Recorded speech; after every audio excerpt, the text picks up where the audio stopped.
नमस्कार, फायरसाइडको नयाँ अङ्कमा तपाईलाई स्वागत छ। आजको अङ्कमा हामीसँग हुनुहुन्छ भारतीय राजनैतिक चिन्तक, राजनैतिक अभियन्ता Yogendra Yadav.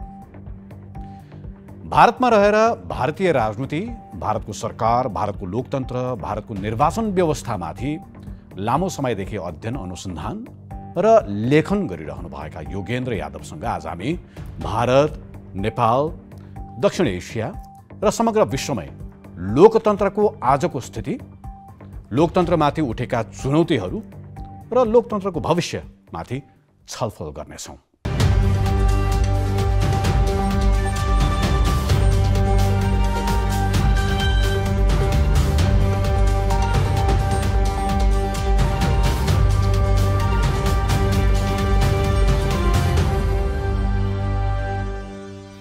Professor Yogendra Yadav, welcome to Fireside.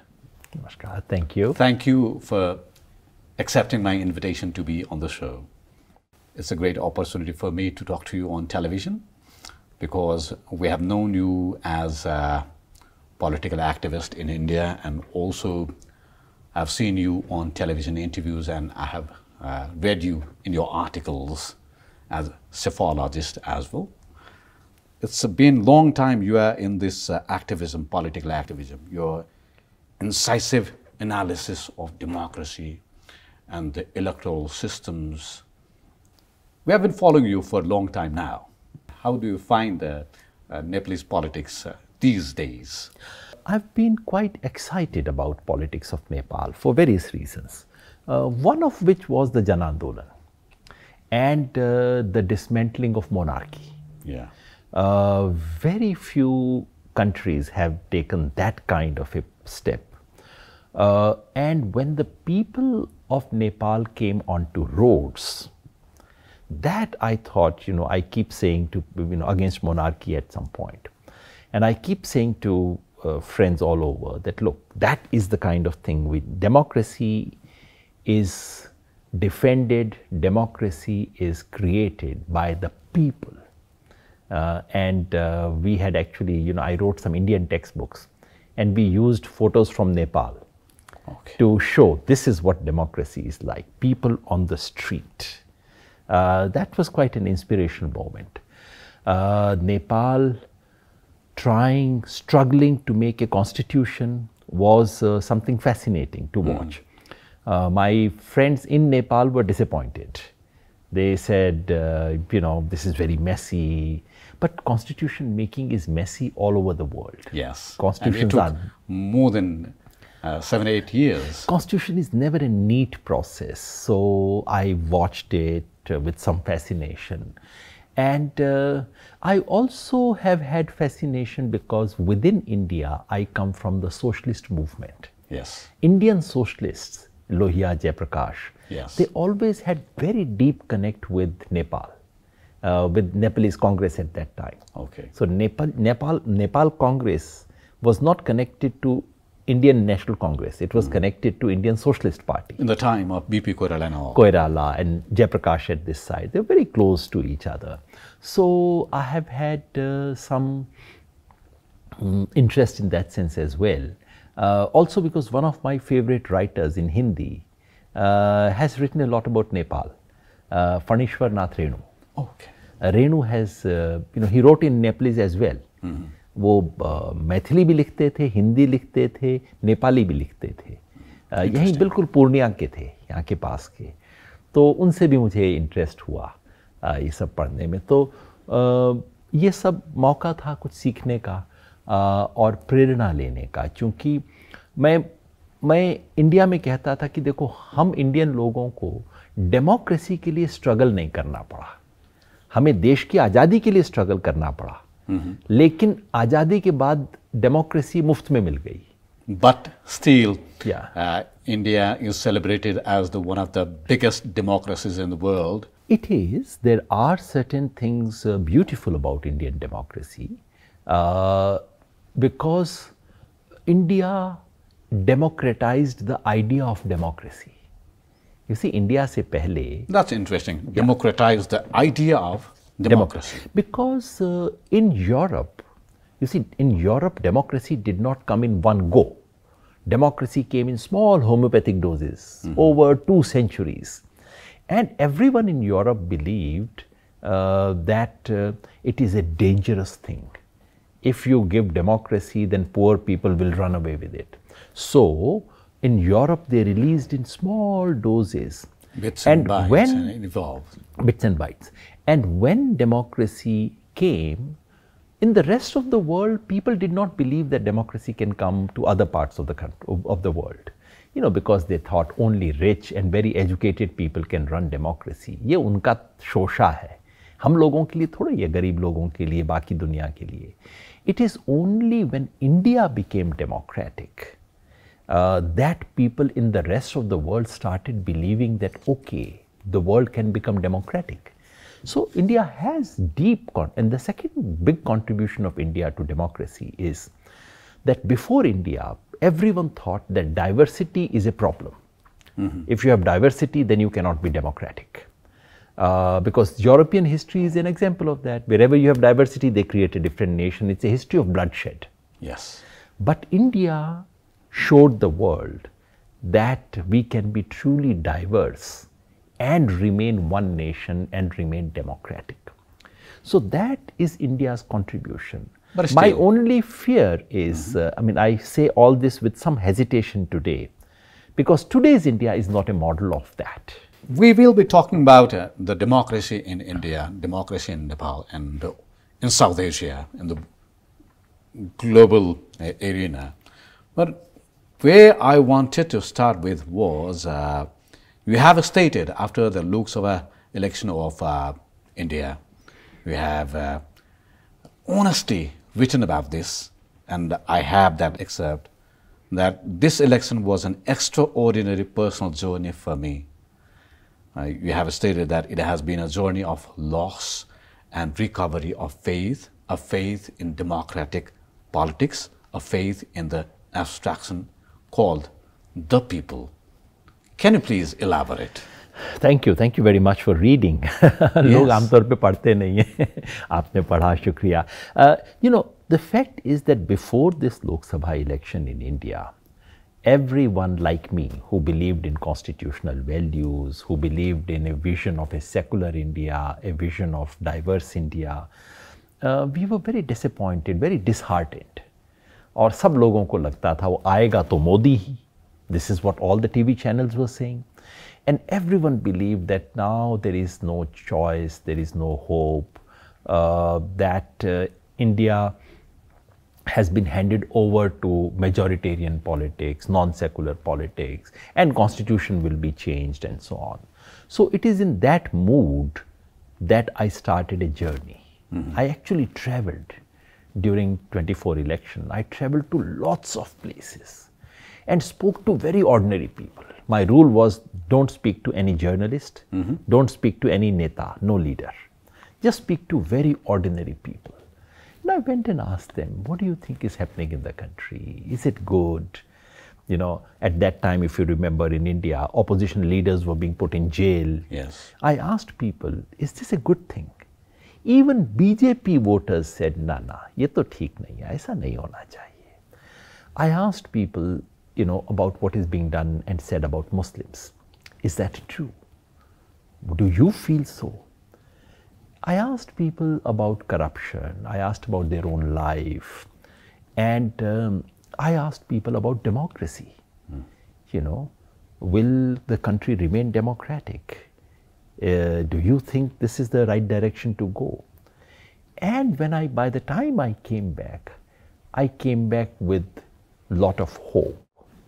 Not just hope about election result. Of course, I had the hope and I said it, I said clearly, yes, BJP will not get more than 240 to 260 seats. That is what I had said. It got to 240. Everyone else was saying they will get more than 320.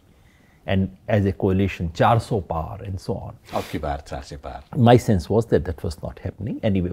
But more importantly, I came back with that faith that ordinary people know what's happening. They can smell it. There is a Hindi song, ये जो public है सब जानती है. So I came back with the sense that public जानती तो है, and that people will not knowingly surrender democracy. They may be duped into things, they may be misled, they may be confused, but once they see that, okay, my democracy and my right is being taken away from me, then they will not accept it. So that is the loss and recovery of faith in democracy, in the people. So that was a very deep moment for me personally.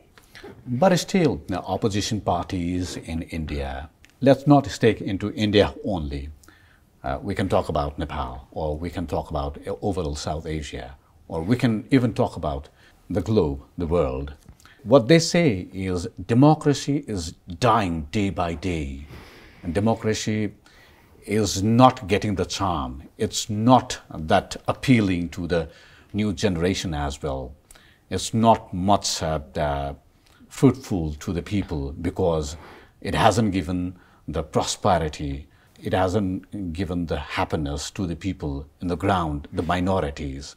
Why do people do not believe in democracy anymore in many parts of the world? Or am I wrong stating that way? You're not wrong. Democracy is not dying. Democracy is being killed. There's a difference. And when we say democracy, let us also distinguish between two different things. One is the idea of democracy. The other is the political machine called democracy. What is the idea? The idea is that every person, every citizen should have equal right in taking any decision that concerns his or her life. Equal political citizenship is the basic, foundational belief of democracy. That has not died. That is strong. The problem is with this mechanism called democracy, which to is run the politics, which is election every 5 year or 4 year, election to be decided by majority. So whoever wins majority represents the people. That is where the real problem is, and it is not only in India, not only in Nepal, it is all over the world. Look at the US. US, which used to preach democracy to all the world. हमें आके उपदेश देते थे ना, ऐसे करो democracy, ये होनी चाहिए, तुम हमसे सीखो. ये थोड़ा इंडियंस में भी बीमारी थी. मेरे जैसे लोग भी लेक्चर देते थे जाके दुनिया में कि ऐसी डेमोक्रेसी होनी चाहिए. Look at India, what have we done? But when I look at it today, who can preach? Can the US preach to the world? So they have elected someone like Donald Trump. And I'm sure your viewers know about it. Here is someone who has been known to be immoral, who has tax fraud cases against him, who tried to almost create a coup in the US after he failed his elections last time, who has all kinds of things that you can imagine are not only allegations, these are proven allegations, convicted by court. And the people of America are electing him as the president. Why is it happening? Why are people electing those people? Two things. One is, of course, lack of choice. Democracy is like, choice in democracy is like once you go into a shop, you want to have coffee. I like coffee. So I go into the shop and I say coffee. He says, no sir, I can give you kadak wala chai, I can give you Darjeeling chai, I can give you lassi. Even masala tea. Masala tea. But I say, no, but I want coffee. Say, sorry sir, masala chai, Darjeeling chai, kaun sa chai lena hai? This is politics. Voters do not get the choice they want or deserve. They have to choose between what they get. And that choice is normally very, very limited. And that choice is not conditioned or produced by people.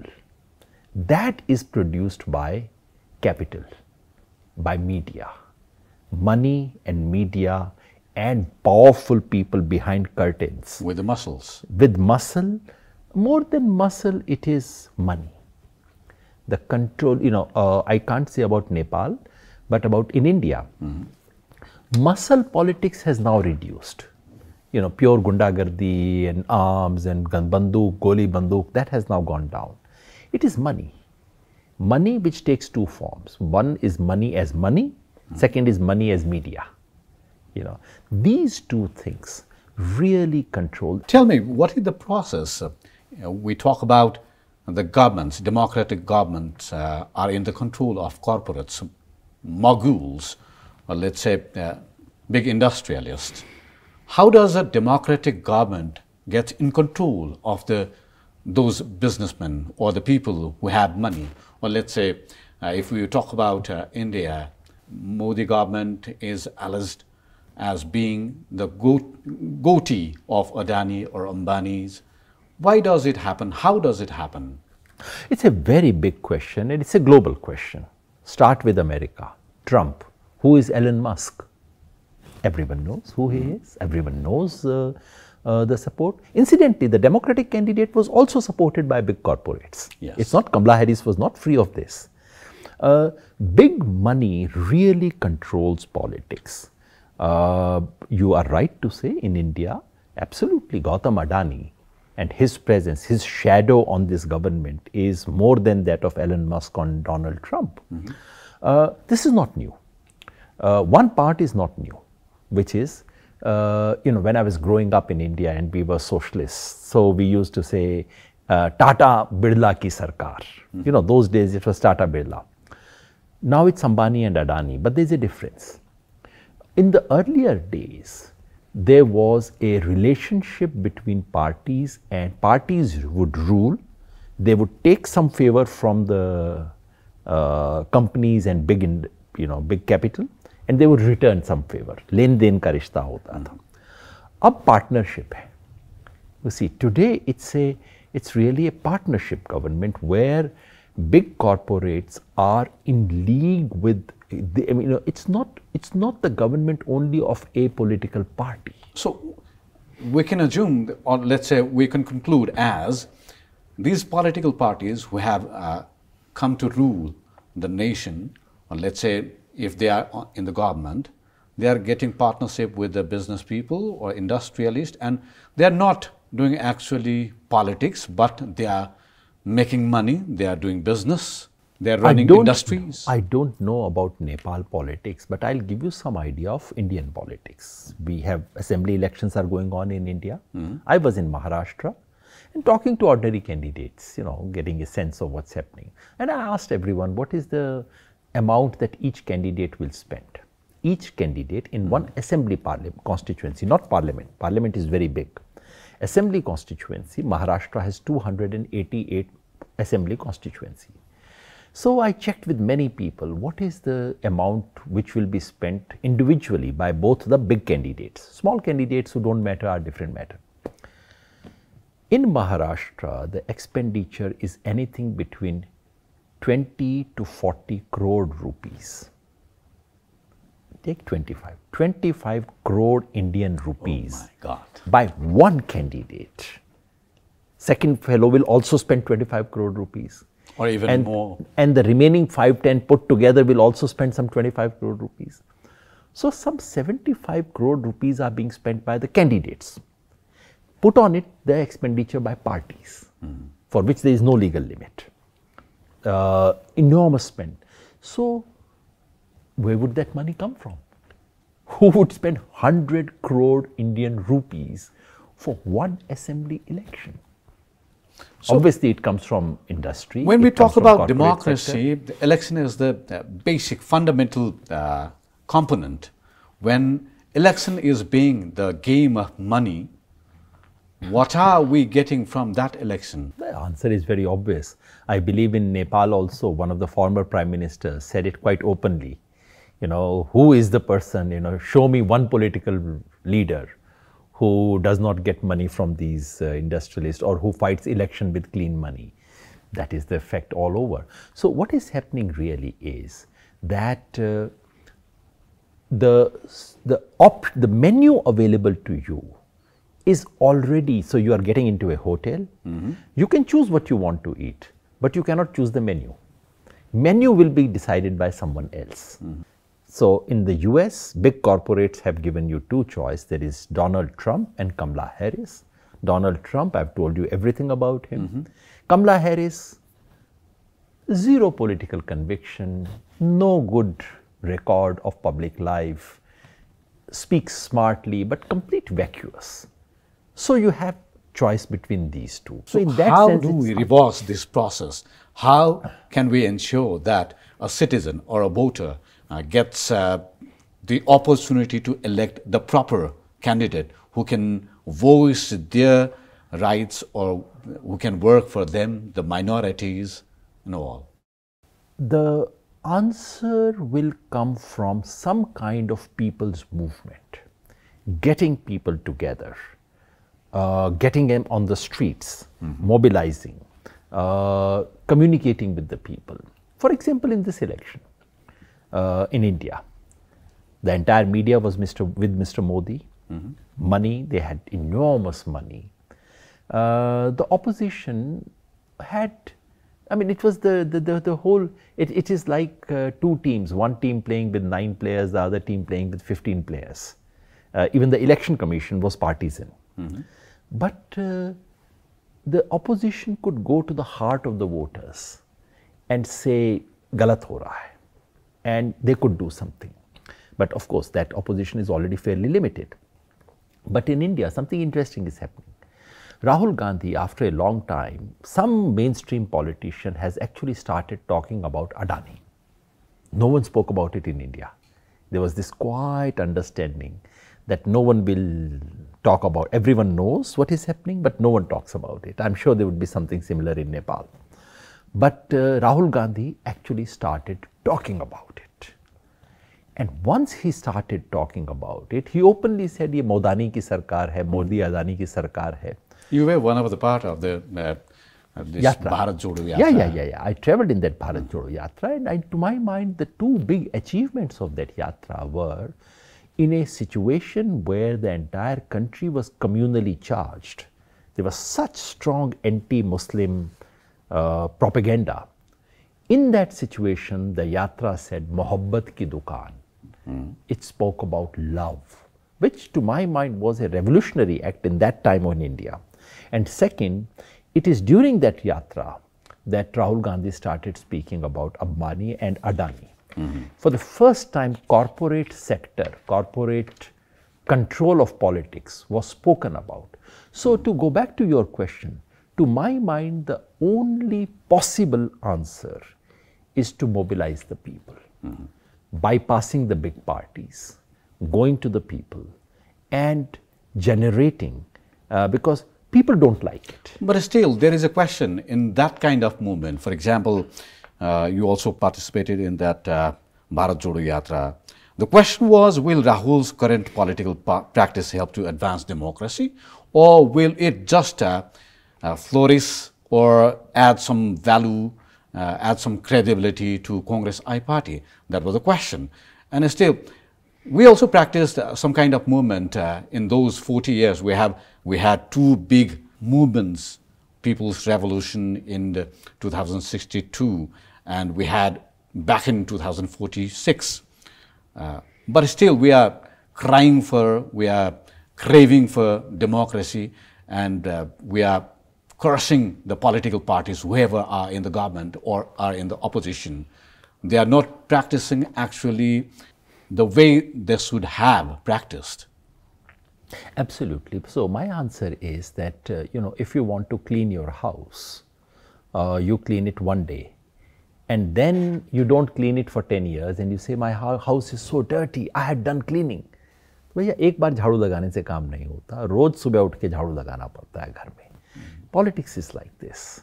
The two Jan Andolans that you spoke about, I think were beautiful. I think they were inspirational. I personally drew inspiration from that. As an Indian sitting there just watching, I said, yes, this is democracy. This is great. This is inspiration for people like us. But then, in order to sustain it, That's very, very difficult. And this is where movements lose out. Look at Sri Lanka. Sri Lanka what has happens such an is when a outpouring. political party or a political character is in opposition, she talks about democracy, rights of the people. They go to the grassroots and talk to the people, and they share the happiness and they share the pain. And when they come to the power, and then they turn into same tyrants. That is normal and natural for anyone to do. The important thing, what are the people doing? The people who had earlier supported that opposition leader when he was talking all those things, and when that person flips, this is the moment for people to step in again, grab them by collar and say, this is what you said, how dare you do this? People's participation, people's mobilization, people's intervention is absolutely necessary at every stage in democracy. And leaving politics to political parties and big leaders is one of the most dangerous things. Leave politics to parties, they will sell the country, they will sell everything. So we can't expect a periodic election that happens in 4 years or 5 years can sustain the democracy, the value of democracy. That is one of the biggest mistakes we have made in the last 100 years or so, to imagine that this lovely ideal of democracy can be sustained just by having regular elections, free and fair elections, and then all the things will be corrected. No, elections are important. And elections in which the ruling party has the fear of losing power is a very good remedy. But only one remedy is not enough. You have to, it's like doing, suppose you're doing an operation. You have a very big knife with you. That's important for operation. But you would say, where is the needle? Where is the other things? You need 20 other instruments in order to do operation. With just one big knife, you cannot do operation. This is what happens in democracy. So the voter has a big knife, but you can use a big knife only once in 5 years. What do you do in the rest of the period? Voters are completely helpless in this period.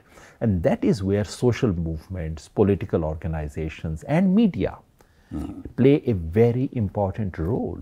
But sadly, that is not what is happening. Yes. India has been practicing democracy for the last 7 decades or more, but it hasn't been the lifestyle, even of the political parties and the leaders. It should be the guiding principle of the state agencies that hasn't been seen in the practice. Absolutely. You see, that is, Indian politicians are like politicians everywhere. You see, a politician is like a shopkeeper. He's basically, he has some stuff to sell, he wants to make profit, and will a shopkeeper give you good stuff? Well, he will give you good stuff if he knows that if he sells you bad stuff, his shop will close down. ग्राहक नहीं मिलेंगे, दुकान बंद हो जाएगा. तो दुकानदार आपको अच्छा माल तभी देता है अगर उसको पता हो कि मेरे कस्टमर को समझ है और मेरे कस्टमर के पास चॉइस है, दूसरी दुकान में चला जाएगा. This is what you need in politics. As you stated, if a shopkeeper is not doing good, there might come another shopkeeper. We have seen a shopkeeper like Aam Aadmi Party, AAP. You were one of the founders of AAP. We also had a similar kind of rise of new political parties. They call themselves alternative parties, alternative forces in Nepal as well. They got popular, and also they were popular in election as well. And they are in government and they are in parliament. But the question is, they don't have the ground of the ideology. They don't have that value of democracy. They don't believe in the value of democracy. The charge is their approaches are populistic. Can you please elaborate? Populism is something which is being used these days. The word populism is used for two different things.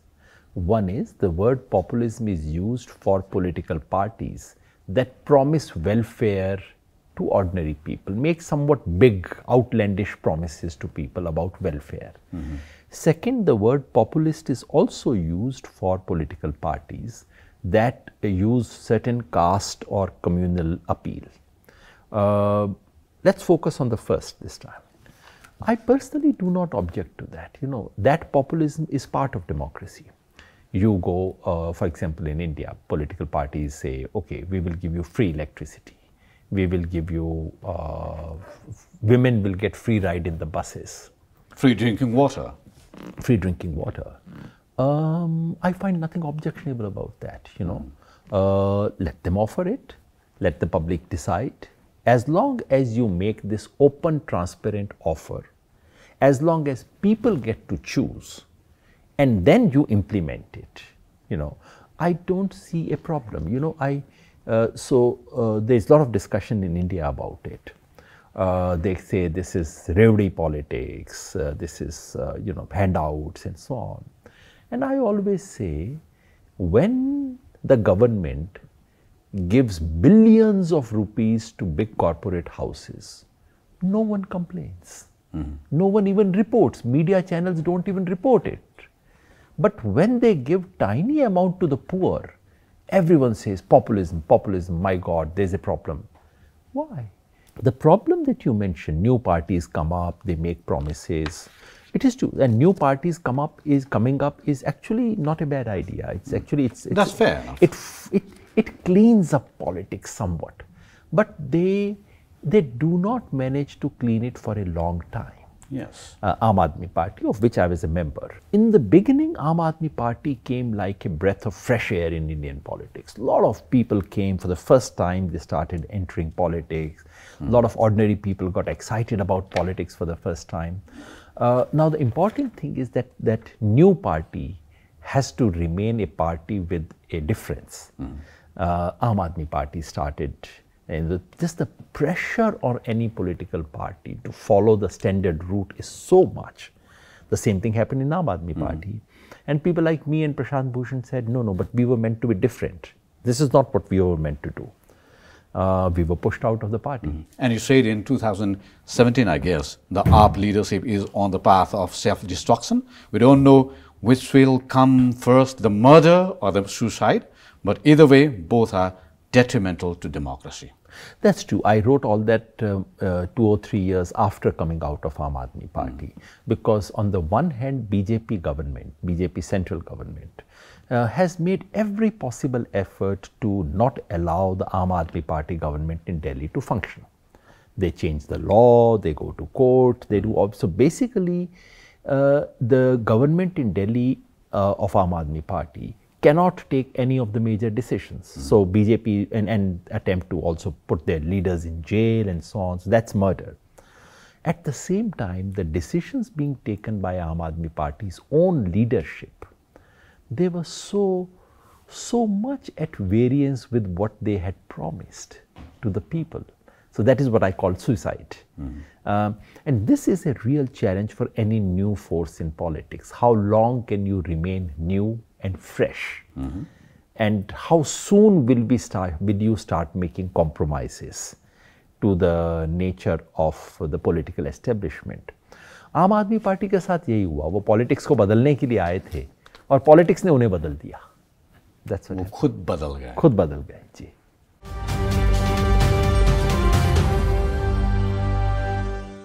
And what happens is the society, the critical mass, the critical age is also fading in our region, whole South Asia. Is that true? I think in India, democracy remained somewhat on the right course because of the intervention of political ideologies like socialism, communism, Gandhism, Ambedkarites and so on. Because these political ideologies, they are very small in numbers. They do not win parliamentary seats, but they keep checks on what you can do. Similar things happened in Pakistan, Pakistan's founding ideology, whatever that is. Bangladesh, Sheikh Mujibur Rahman and that ideology. Nepal. initially the anti-monarchy movement, the communist movement, etc. All that kept democracy on a democratic path. But what has happened in almost all the countries, I do not know that well about Nepal, but from what I read in newspapers, I have the sense that that is happening in Nepal also. Yeah. That these ideologies have suddenly declined and there is no watchdog at all. And then everyone is taking the easiest path to winning elections, which is money, which is appeal to caste or community, which is appeal to dividing the people, creating schisms. That is what I see happening almost everywhere. Even the media, which is supposed to be as much critical as possible, you have been criticizing the Indian media for long now, and we have also heard that media has become Godi media. Why does it happen? I don't sufficiently understand media outside India, but I believe and suspect that this is in many parts of the world. It takes different forms. In the US, the media is not a Godi media in a simple sense of the term. You know, the American media has been very critical of Trump, even when he was the president of the US. Every day, New York Times will say, Donald Trump's one more lie, you know, his fraud and whatever, openly, publicly they've done that. Investigations have happened. So, and in the UK, still the media can hold the ruling party somewhat accountable, you know. So, in the Western democracies, media has not declined so much. In South Asian context, I am afraid, whatever I know, there is enormous decline of the media. About India, I can definitely say the term Godi media, which is to say they are in the lap of the government. From watchdog, they have become lapdogs. Once again, I should say that there are some exceptions. Some newspapers in India, almost no television channel, I would say, maybe 1 or 2 television channels, and many independent online media. They have kept up the tradition of journalism with a lot of courage, with a lot of conviction, and by paying a lot of cost. But mainstream mass media is completely controlled by the government. I can tell you that in Nepalese media have been working or voicing for democracy every time, and they have voiced critically against every kind of injustice and every kind of tyranny or authoritarianism, whoever is in government, and always voicing for the society, I can tell you. That's a great thing if that is true, and the Indian media also in the past has been very critical of the government. If you remember 2011-12, when Manmohan Singh's government was there and that Anna Andolan started, every single channel was mocking at the government, was critiquing the government, was laughing at the government. It would be wrong to say that previous governments did not try to influence the media. Earlier they used to bribe the media. Modi government just got them by the neck. So the problem with Indian media is not that they are praising Mr. Modi. All governments in the world manage to get some part of media to praise them. That's the standard business.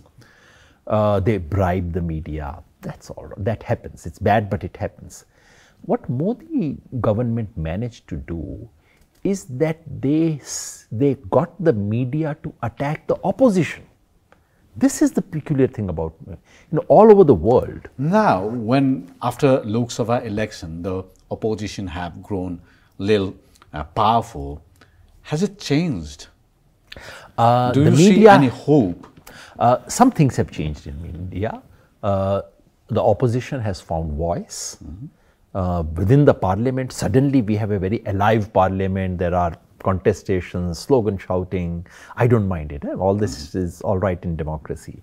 Parliament has become alive. There is real contestation happening within the parliament. Social movements, political movements, Jan Andolans of various kinds, people's movement, they have picked up confidence. ठीक है, किया जा सकता है. Because earlier they thought कुछ नहीं हो सकता, अब तो it's gone.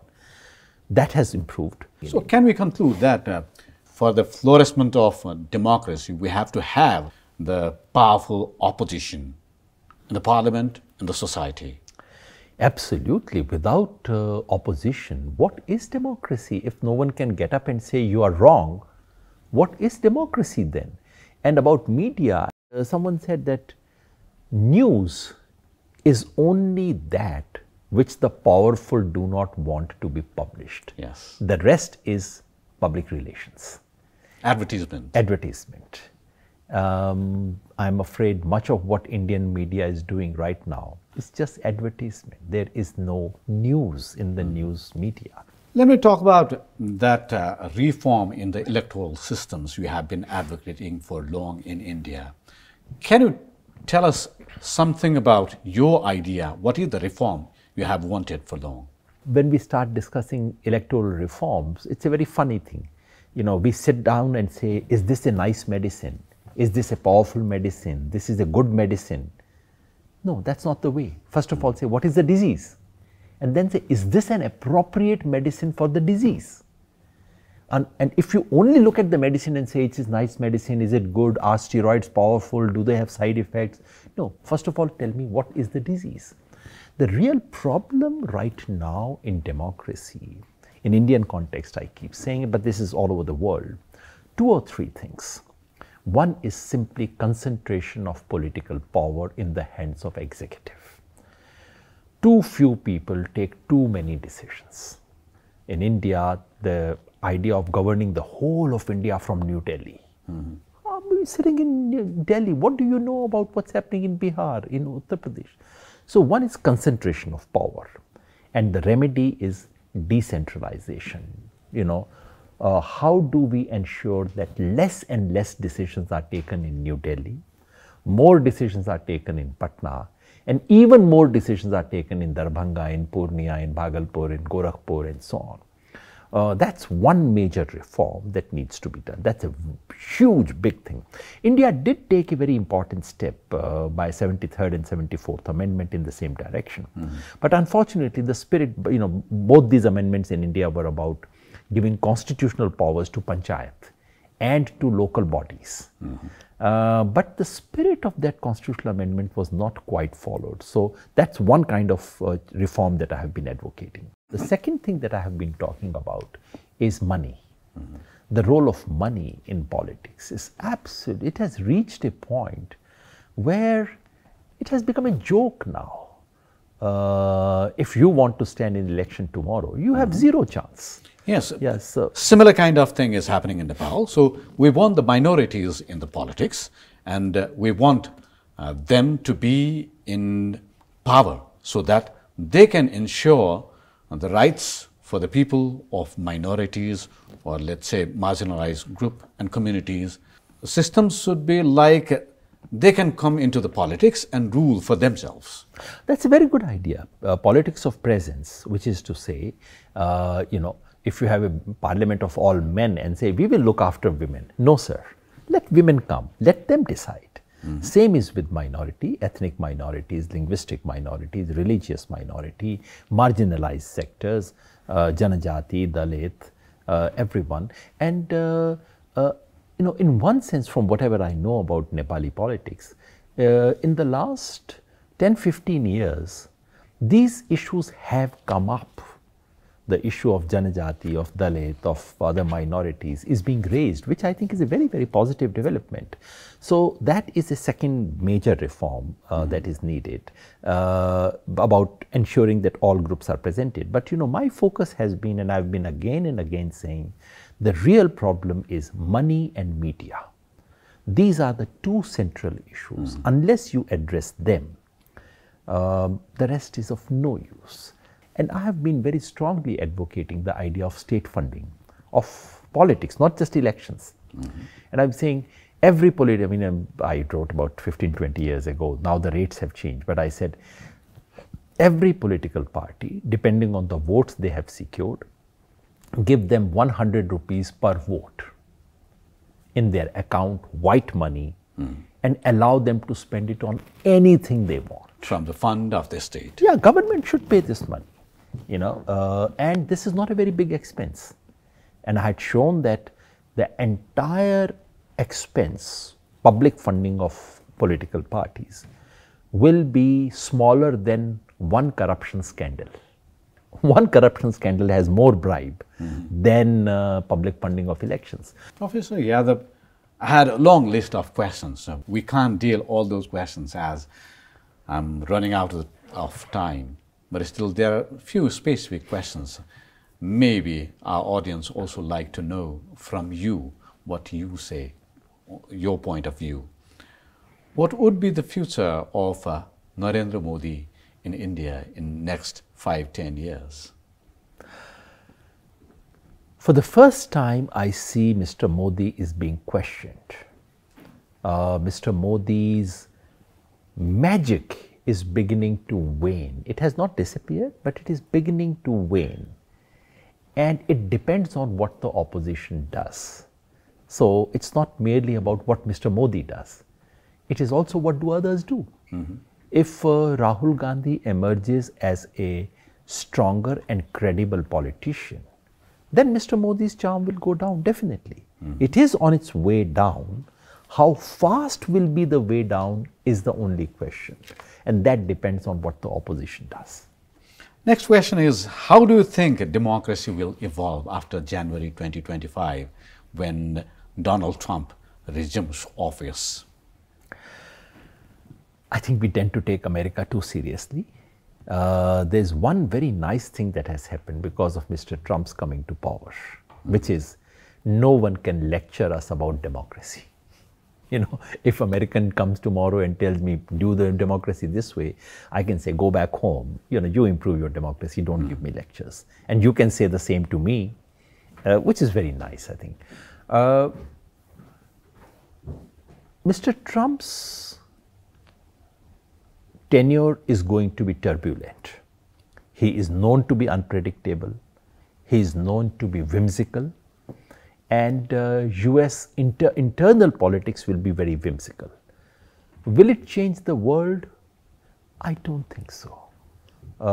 In some ways, yes, he is going to be, I don't know about Ukraine and so on, but yes, he would be certainly more hostile to China. His policy will be more aggressive vis-a-vis China. But does it change the shape of democracy all over the world? I don't think. I think we take America too seriously. America as a power is on the wane, and it's a good thing for the world that American power is coming down. We don't need to worry about the impact that makes. We need to keep an eye, we need to worry, we need to think about it. But the problem is that the whole world begins to look at American election as if it is the world government election, as if it is a UN election. No, it's not. It's an American election. And we as outsiders should see it as an outsider.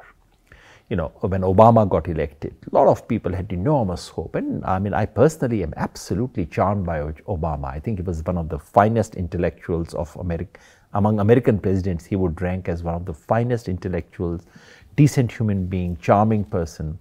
But what was his foreign policy? Was it any different from the previous government? No. He bombed people in Afghanistan. He did every repressive measure that American governments did. So for Americans, he was good. For me, he was like any American president. So with Mr. Trump. For Americans, he would be lousy. I think Americans will soon realize who they have elected. And it's good. Americans deserve him. Again, I would say we should not treat America as if it's the theater of the world. America is one of the countries in the world. Let them be there. So at the end, anything you have to say about Nepal and India relations?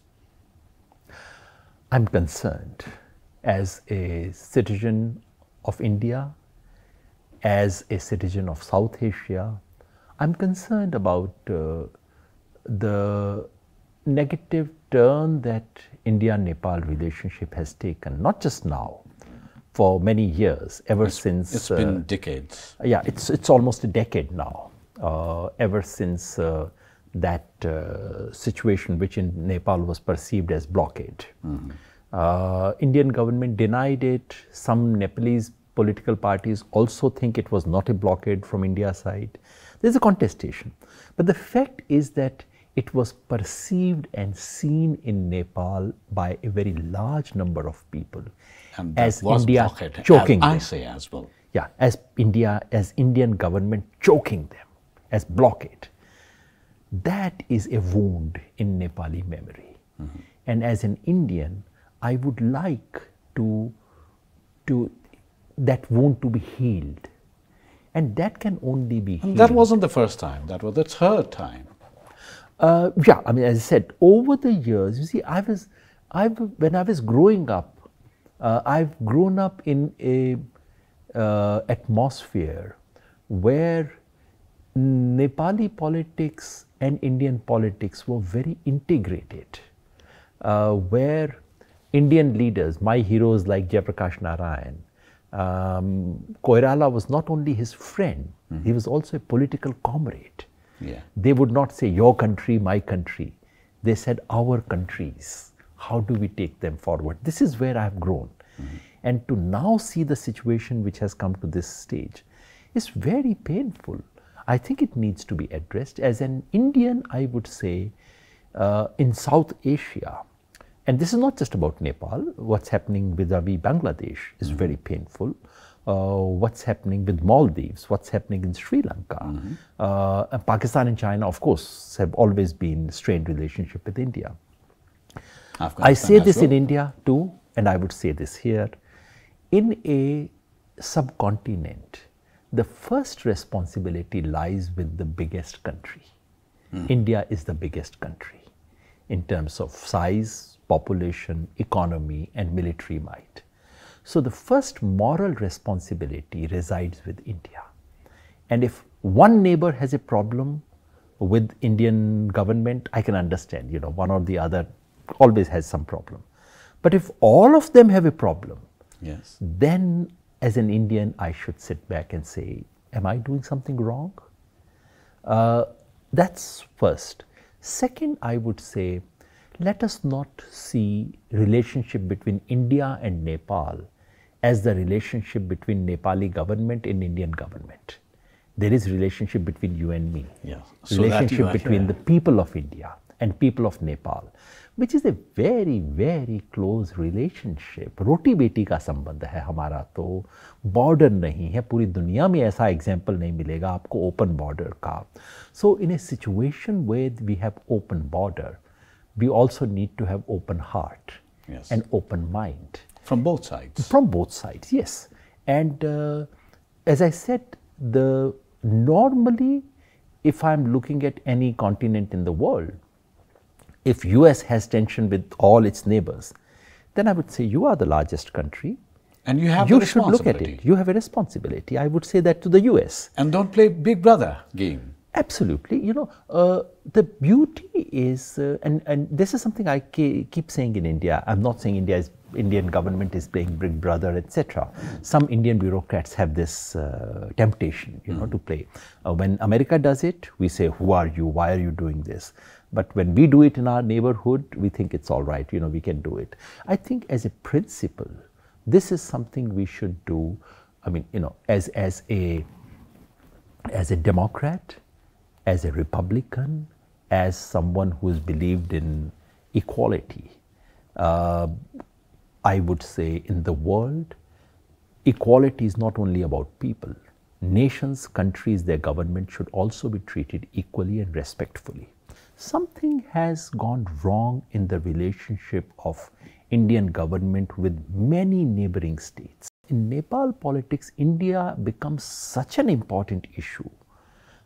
India ka agent, India ka dalal, that's something you can impose on anyone, anytime. Yes. And so I really think that 2 or 3 things are important. Number one, as I said, India as the largest country must reflect and think.